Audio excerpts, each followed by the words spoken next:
Saan na pa? Ayan, nagutom na ang prinsesa. Nagutom na ang prinsesa. Tatry natin to kung kakainin. Mo, ang mahal ng pagkain mo. Kainin mo yan ha. Si Choco kasi guys ay choosy. So lahat ng dog food na-try na namin. Pero mukha na talaga siyang tao kasi gusto na niya table food. Pero bawal. Kaya ayan. Nag-i-invest excuse me po. Nag-i-invest kami sa dog food. Kung ano yung talagang magugustuhan niya. Pero ang ulam namin ay ito. Corn beef.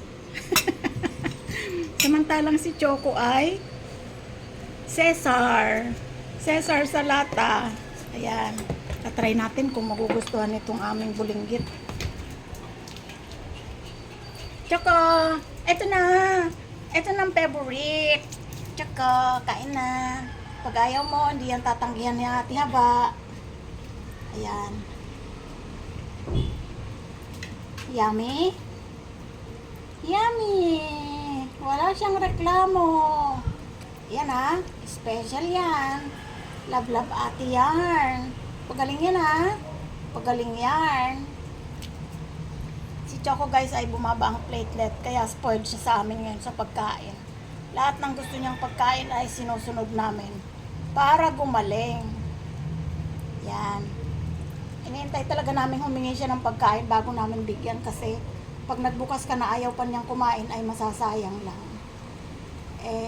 Sa bagay, wala namang sayang dito dahil marami ditong tagasalo ng inaayawan niya. Sana all. May mga tagasalo sa mga inaayawan. Diba, Choco? Ay, ubos agad. Wow! Ate, tingnan mo, ubos agad. Gusto mo pa? Hindi na, tama na yan. Kasi pag na-overfeed ka, mamaya hindi ka na naman kakain. Yung ears mo ha, nandyan pa sa kainan mo. Ito pa oh, sa ilalim oh, may ayan. Ubos. Ubos, yan na ang merienda niya guys. Kasi iinom siya ng gamot. Iinom siya ng antibiotic. Excuse me. Ayan. Ayan ang mga pasaway. So, dahil kumain na siya, siya ay iinom nito. Yung isa. Ito. Mali pala si mama. Ito. Yan. Choco, nakikita mo to? Iinom ka muna bago ka magpapahinga. So, bye na guys. Papainom muna tayo ng gamot.